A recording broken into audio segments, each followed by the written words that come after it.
Theme, emerging new leaders with a sense of urgency. University of Arkansas at Pine Bluff, HBCU Assembly. I'm Ms. Lisa McDonald and I'll be presiding over this session this morning. We'll first have an invocation by Mr. Isaac Brown, who's an orientation assistant. The alma mater, we will all sing that together. We'll have greetings by Ms. Courtney Williams, UAPB SGA Chief of Staff. Announcements will be done by Ms. Amber Gilbert. She's an orientation assistant as well.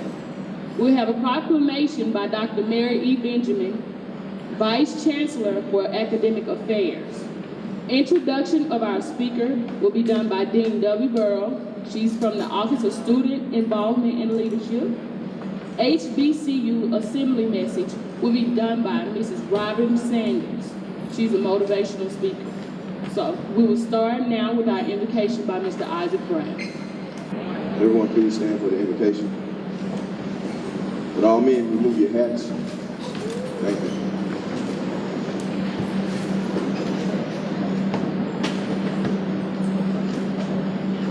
Let us pray. Father God, we come to you right now just thanking you for the many blessings that you bestowed upon us. We just lift your name up right now, Father. We just thank you for everything you've done for us. We pray that you keep us. We thank you for this university. We thank you for this day, Father. We just pray that you keep everyone and keep them focused for the school year and ensuring their success, Father. In the Son of Jesus' name we pray. Amen. Will you please remain standing for the singing of the alma mater?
Ms. Courtney Williams.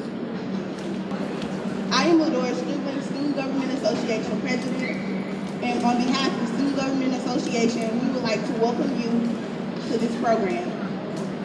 If Student Government Association can be of any assistance to you, please come see us anytime on the second floor of the Student Union in room 205. Again, welcome, and if we can be of any assistance, please see us. Thank you.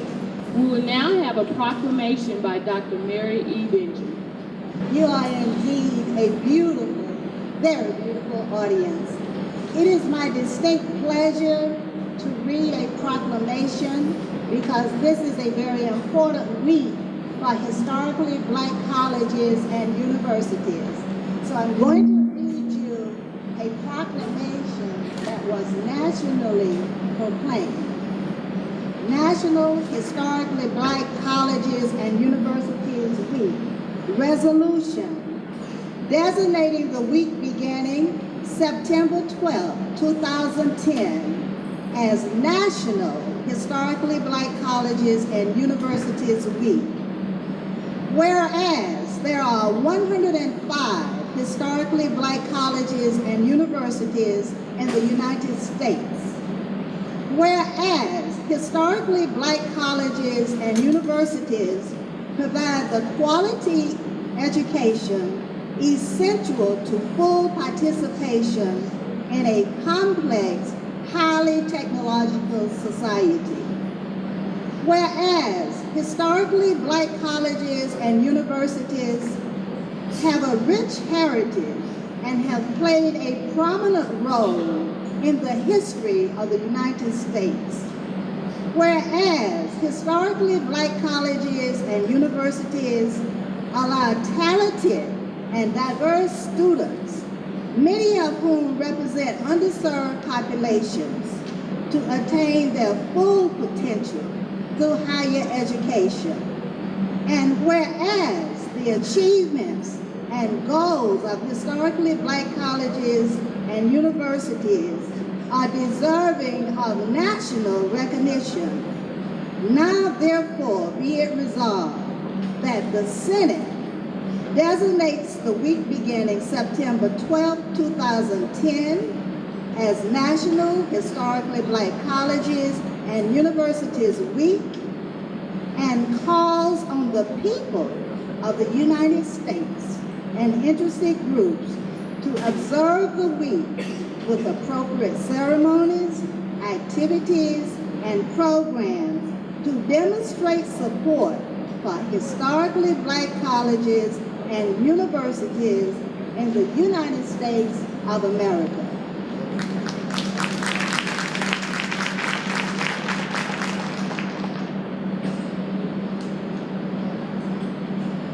Thank you, Dr. Benjamin. We will now have introduction of our panelists for our panel discussion today. How to balance academics, personal and social life at an HBCU by Ms. W. Burrow.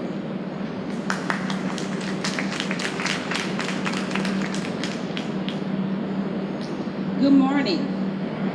I am so proud to be a part of this occasion today, and I am so proud to be an alumni of Branch Normal AM&N, University of Arkansas at Pine Bluff, and you should be proud that you are joining a family of HBCU graduates, and for that, I just say, let us all give that effort a round of applause.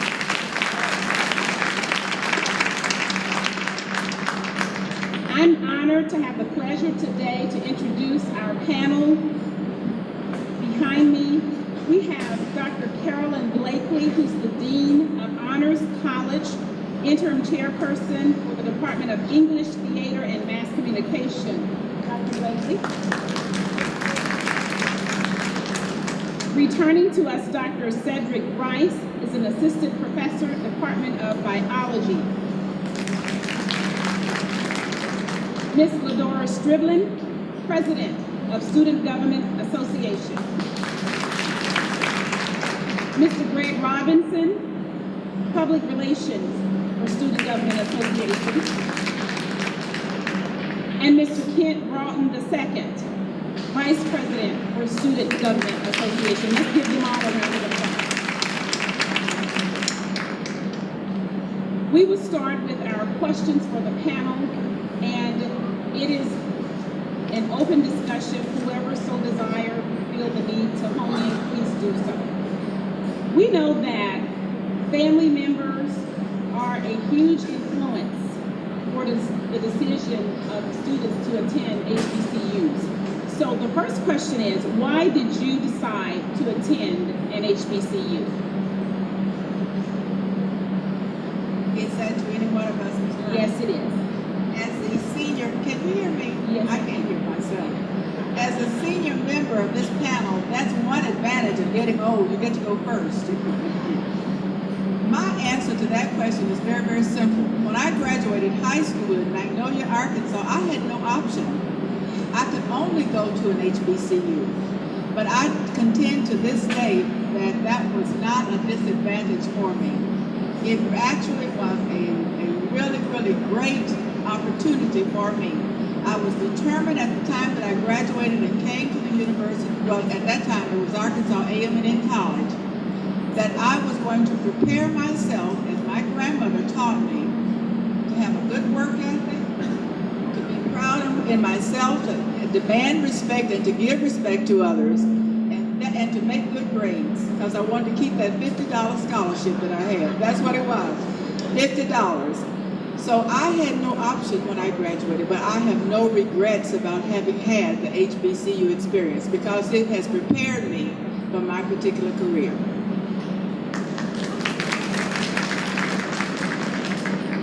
I think for me, it was more legacy for me. It was also a matter of convenience as well. Can you guys hear me? Can you hear me? My grandfather went to A&M College. My father went to UAPB, and I was the third in the line.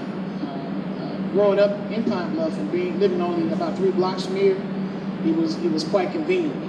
But I have to be honest and say that when I graduated from high school, I really wanted to go to USC, University of Southern California.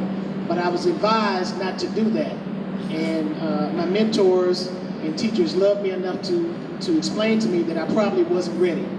At that point in my life, I was a little green, a lot immature. And they said, well, before you jump out there in the real world and move to California and be out there by yourself, go to school close to home, because this is a university that can nurture you. This is a place where you can grow and people love you and they care about you. So that's why I came to University of Arkansas Pine Bluff and was an alumnus in 1994.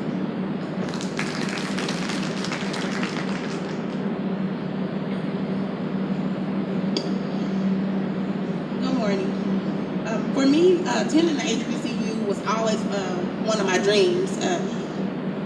I had 2 top schools. It was Spelman and UAPB. I looked at the tuition at Spelman and I looked at the tuition at UAPB, and I said, I'm going to UAPB. That was one of the main reasons that I attended UAPB. But for me, I always wanted that experience. There was no other experience that I wanted during my undergraduate. I knew that I couldn't go to any other university besides the HBCU to get that experience. So that's the reason I attended HBCU.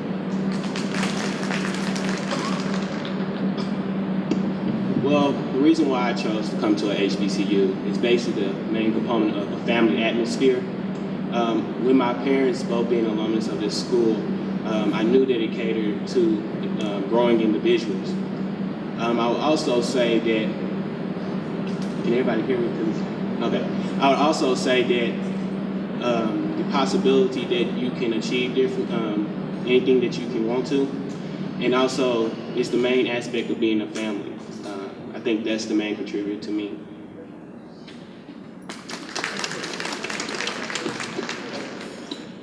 I would echo what Mr. Broughton said. I came because of the family atmosphere that's brought here. I'm a firm believer that you learn different when you're taught by your own, and black people and the black culture is distinct, and we get something different when we can walk into a classroom and see people who have been through the things that we are going through now. And so that was the biggest thing for me, is that I wanted to be somewhere where I felt like I wasn't just going to class to learn a book, I was going to class to learn about life and how to be successful. Next question. Once a student becomes an alumni and is interested in employment at his or her alma mater, how would you push that student to become a better alumni? Personally, I would employ the person who was best qualified, alumni or not. However, being an alumnus of an HBCU, wanting to work at an HBCU, gives that person a little extra advantage because that person has already had that kind of experience. So that would be one of my rationale for offering that person the position based upon, of course, his or her qualifications.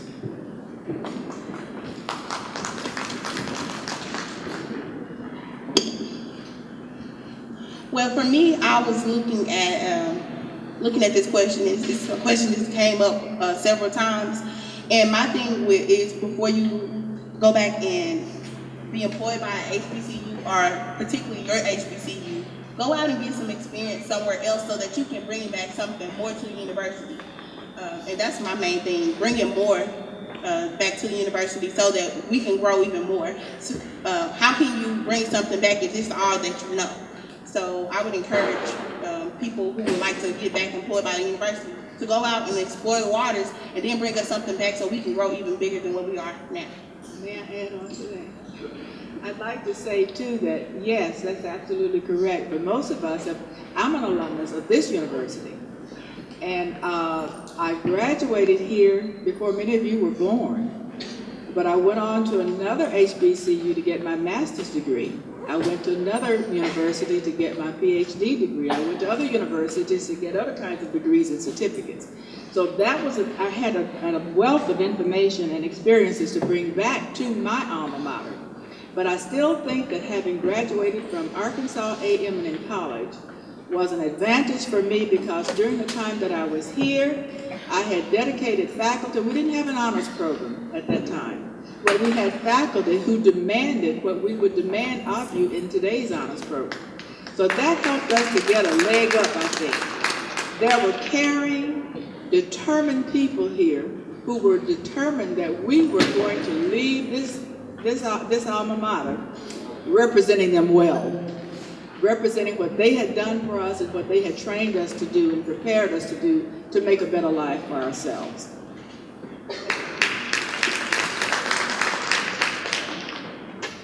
Our theme this year from the Chancellor is a sense of urgency. Can you talk a little about why there is a need for a sense of urgency as students who attend an HBCU, as well as those of us who are helping those students to matriculate into society?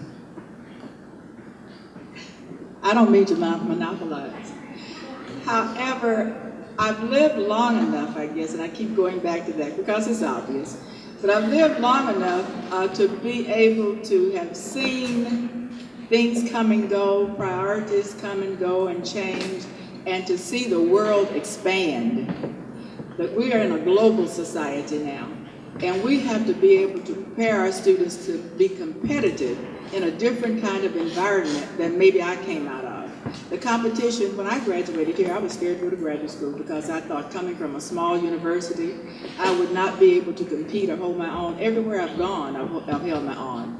So the university prepared me for that. Now we have to prepare our students to go out into an even greater, larger global society because the competition is greater now.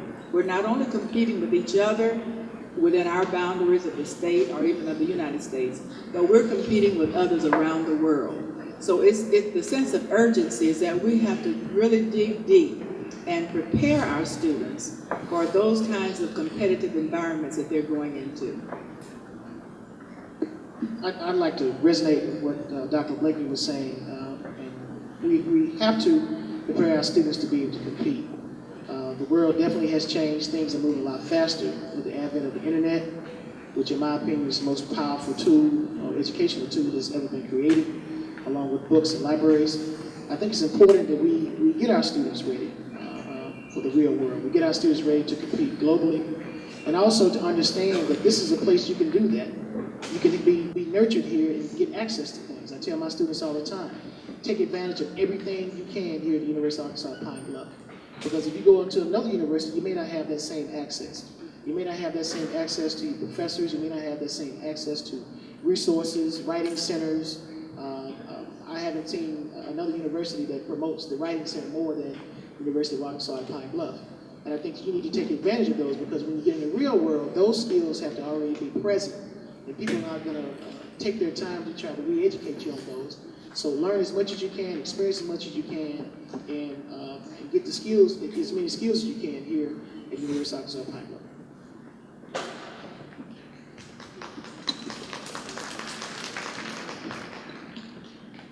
There's a definite sense of urgency, especially for freshmen, which I'd assume most of the audience is.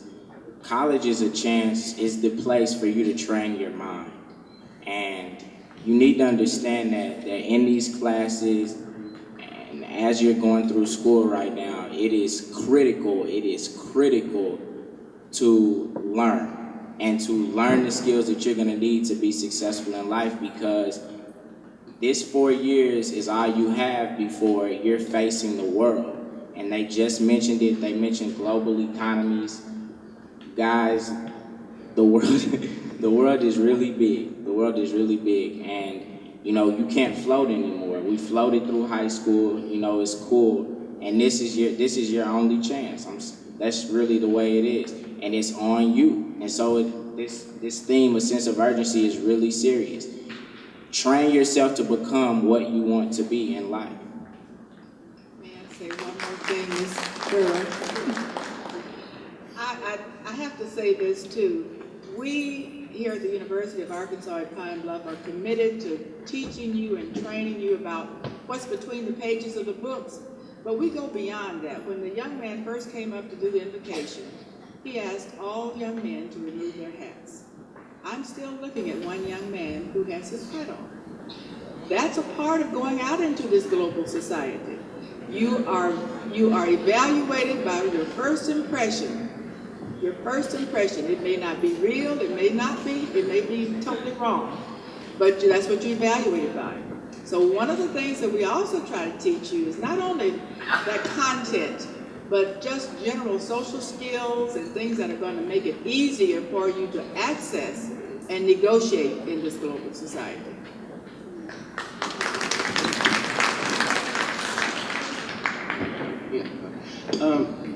We have to capitalize on every resource that we have here at this university, because like the panel is saying right here, that we're competing in a global world. Our peers are getting advanced by learning different areas in which normally people wouldn't study. That's how you get ahead, is having that resource that you can bring to the table that no one else has. And I believe that our university has that resource, that we can capitalize on that, and if we place a sense of urgency, we can accomplish that. So we have the resources, we need to start acting on it, because our peers are going ahead of us.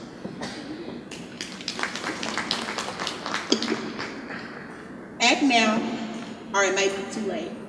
Everyone up here said we are competing against everyone, not just UAPB students, but we're competing against the world.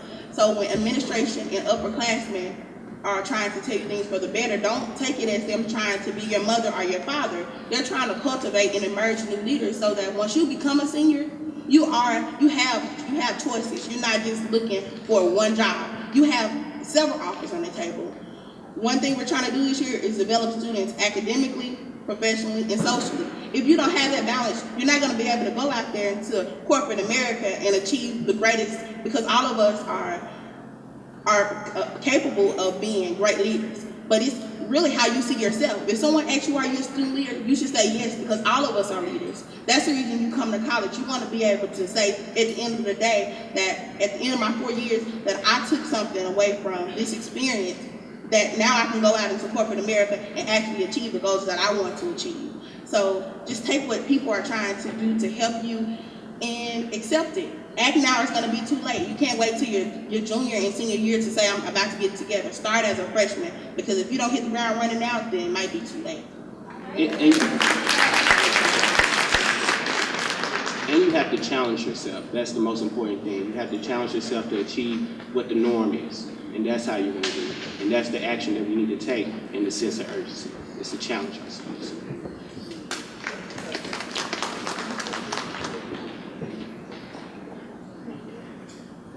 Let's talk about the real world. How important is it that students become well-balanced in their academic tenure, socially as well as academically? Extremely important. Extremely important. For the first thing, I think when students first enter any college, whether it's an HBCU or any college, that student is faced with a new experience in terms of time management. That student no longer has mom or dad or somebody to call him or wake him up in the morning. One of my students in class this morning, I'm not going to call your name, but you are on your own now. You have to be able to discipline yourself.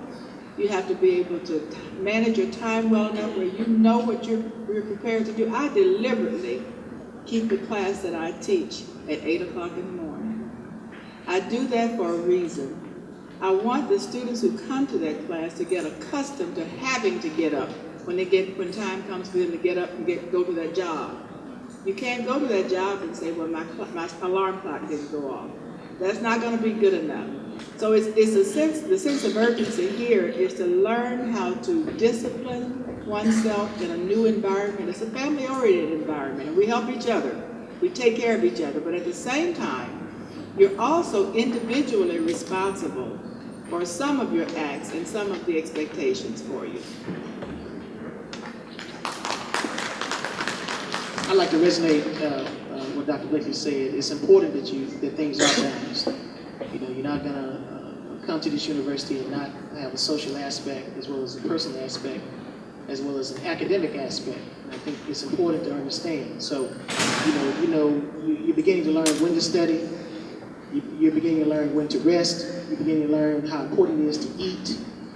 You're beginning to learn what functions to go to, and I'm not going to say parties, I'll just say functions. But what functions to attend and what functions not to attend in terms of your education here at this university. So it's very, very important that you understand those things because, just being realistic, we're all going to make mistakes. I made mistakes. I pledged to fraternity. My grade point average dropped, and it took me, I guess, about 10 years to really recover from that. So I want to be real with you and say that the choices that you make kind of dictate your experiences in the future. We've been talking a lot about the global economy. Can I ask all students who are not from the state of Arkansas to please stand? Would you stand?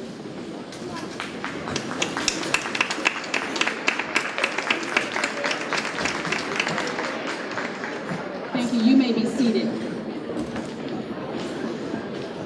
Just from looking at those persons who stood from where I am standing, that was over half of the people in this audience. Being that means you will be taking what you have learned back to your prospective communities and all over the nation. So I would like for the panel to give some advice to those students as they go back into their communities and the world, and how important it is to represent the historically Black college that they left. Before I go into that, let me backtrack just a moment to say that you've already proved that we are a diverse university. We are a diverse university. Historically, we are a Black college, a university. That's historically, but we are a diverse university. So the advantages that we talk about for students at this university include more than just our Black students. It includes everybody. There are advantages for everybody, and some of them are the same advantages. Once a student graduates from the University of Arkansas at Pine Bluff or for any historically Black college or university, it is incumbent upon that student to go out into the society that we've been talking about, including going back home, some of you, some of us, and be prepared to teach others what we've learned. We've got to share with others, not only in teaching, but in modeling and role modeling and mentoring others what we've learned, so that we can make their experiences as they come into these universities and colleges and universities, make their experiences a little bit easier for them, and make everything a little bit more accessible for them based on what we have shared with them about our experiences. I think I'd like to use this month's Ebony magazine to kind of answer that question. If you guys haven't picked it up, President Barack Obama is actually on the cover, and inside on page 85, it talks about the influence of HBCUs. It talks about a group of students who actually are interns with the Congressional Black Caucus who actually come from HBCUs. So as you flip through the pages, you begin to see kind of that representation that we were alluding to. So we see Shaw University, I see Howard, I see Tougaloo College, I see South Carolina State University, Florida A&M University, Spelman College, Hampton University. Who are we missing? Exactly. So what we want to do is to make sure that you get into a position where you begin to represent us, represent this great university, not only nationally, but actually globally.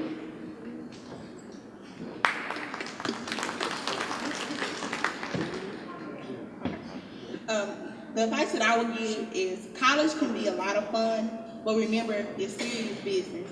Academics, that's what we're here for. There's no question about that. High academics will get you a long way.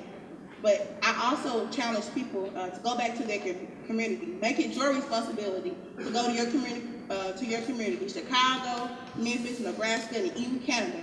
Go back and go and cultivate leaders. That's what we should be doing as students. When we go home, make it a responsibility for you to go back to your high school so that we can get more students coming to college, so that who's going to take our place once we leave. So remember, college can be fun, but it's serious. In a sense, we have to go back and be a model. And when you go back into your communities, they'll see something different about you. And then they're going to say, wow, something is good about him, I must change, in a sense. It won't happen immediately, but that thought is in their head, it's placed in their head. And then they just see, what are you doing? And see, how did you come accomplish? And then you go into your community-based, working with children and mentoring. And then that aspect, it pulls off of you and put it on them. And then it's like a magnet in a sense, because they want to achieve like you. And like I said, it's not going to happen overnight. It happens in a duration of time, maybe a decade, but at least will happen. So be a model, and then go in your communities, and it will show, basically. Ms. Burrow, you have your hand up. Sure. Yes, Dr. Hood. I want to make a correction to Dr. Rice's comment about the UAPB and the Congressional Black Congress intern. Actually, last year, UAPB had an intern at the Congressional Black Congress, and that was Rhonda Lyons, who is a mass communications major. Who spent the semester with the Congressional Black Congress. Yeah, Mr. Brown right beside me told me that. I guess I'm a little selfish. I kind of want to see our students in the Ebony every year. So, but thank you. Thank you both. And for those of you who don't know, this is the National Black Caucus Conference going on in Washington, D.C. this week as well. And I would like to also let you know that we have two students that are representing the National HBCU Choir, and they will be singing with that choir on tomorrow for the national program. I'm going to stop here with the questions and see if there are any questions from the audience. We may have time for about 3 questions. Are there burning questions that any of you would like to ask our panel? Okay, Dr. Hurst. I'd like to know how important is correct grammar, how important is all of that? How important is correct grammar?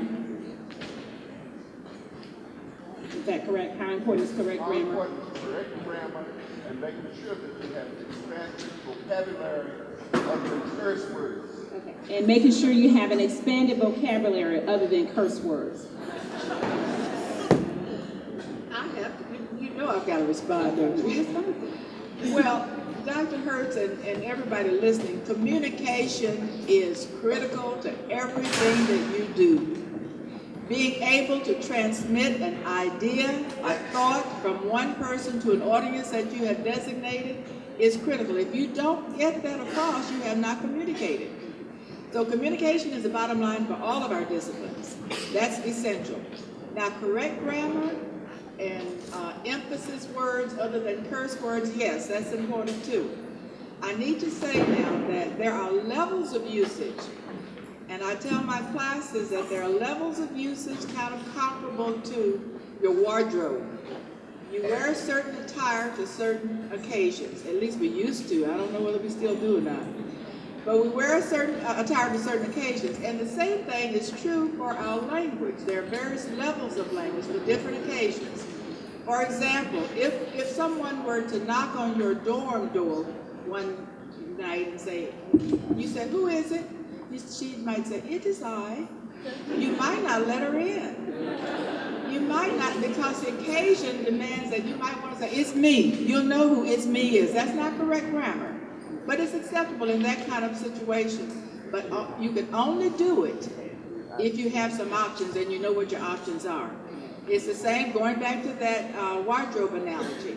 You can't put on a new outfit for a certain occasion if you don't have it in your closet. So you can't switch to different levels of usage if you don't have those, if you're not aware of what those levels are.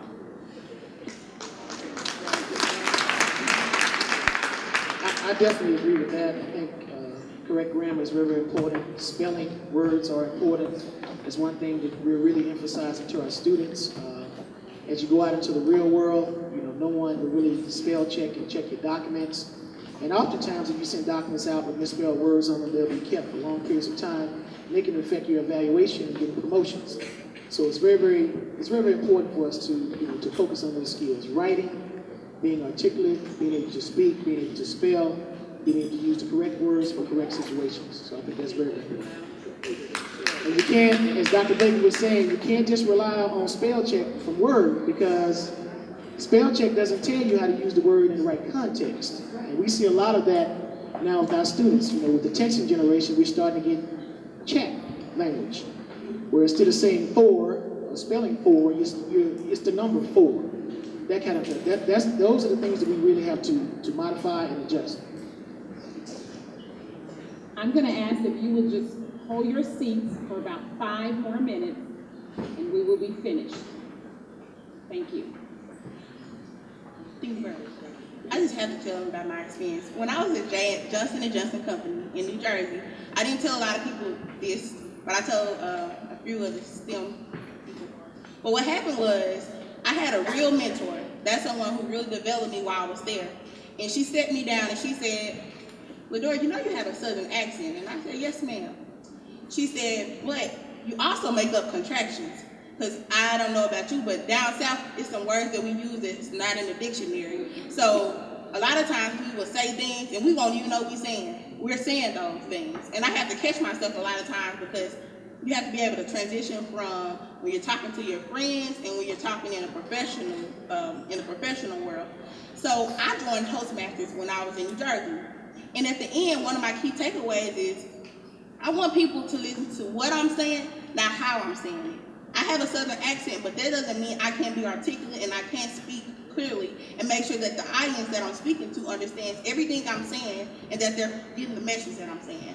So make sure, even no matter where you're from, it doesn't matter your accent, but make sure that you're using correct grammar. Make sure that you're not speaking to them as if you're talking to your friends or your family. Speak to them as a professional, not as a friend on the block.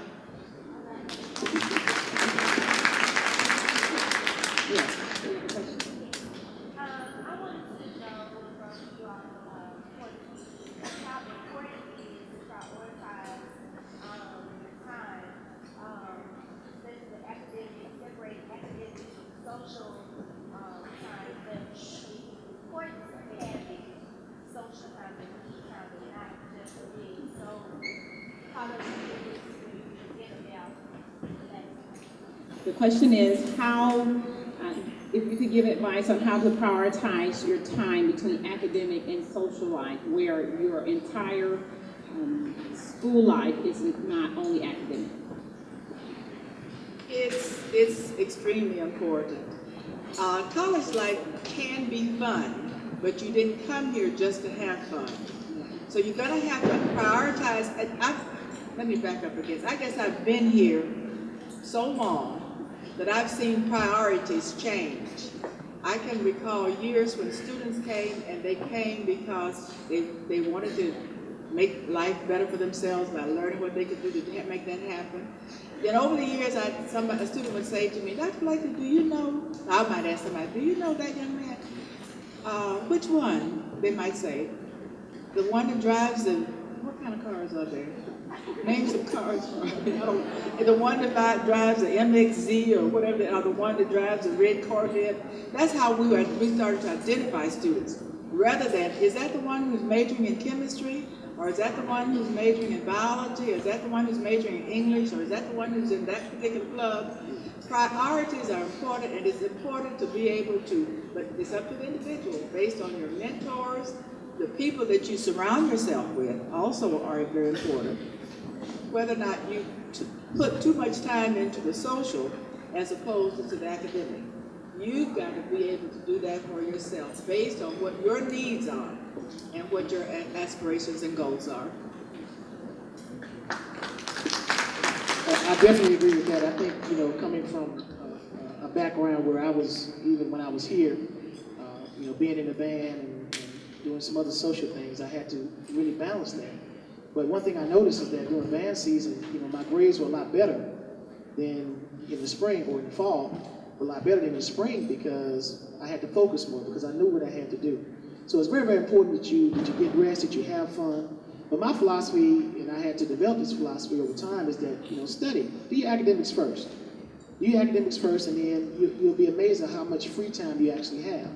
So if you have an 8 o'clock class, and you have a long break until your next class at 1 or 2, instead of going back to your dorm room and playing video games for the next 3 or 4 hours, why don't you just do a little reading, get your work done first, and then do those games? Because I think once you study first, you'll feel more confident that you can catch up later. You wait till the end of the day, things may happen, you get tired, and then you may get behind. So make sure you balance it. So me and Greg are gonna go 30 seconds apiece. One thing I can say, all work and no play makes Dora cranky. So academics, you know what you're here for. I'm also a part of a sorority, and I'm the treasurer, so that's another duty. Then I'm a STEM scholar.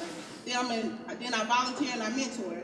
So, but I do make it my duty that when there's a movie night, Sunday best, and even a little party, I make sure that I go out and I do go to those things so I can be socially involved too. But I make sure that those academics are on point too, because I know that's what's going to matter in the future. Yeah, time management is probably the most important skill you're going to learn in school, but to me, all of it is important because the social part teaches you how to be in relationships with people. You've already seen that there are a lot of people from a lot of different places, and when you go out in the workplace, a lot of it is how you get along with your co-workers, not necessarily what skills you have. You can be the smartest, the hardest worker, and your co-workers or your boss doesn't like you, and you're seen as an ineffective worker. And also, the clubs and the organizations, I've talked to a lot of freshmen, and they don't know what they're majoring in, and they really don't know what they want to be. And to me, the clubs and organizations are here on campus for you to explore and for you to investigate what you want to do. So I'd encourage you all not to just go to class and go to your room, but to go to class, stay out on the yard, see what's out there for you to make yourself a well-rounded individual. Very good. Let's give all of our panel a round of applause.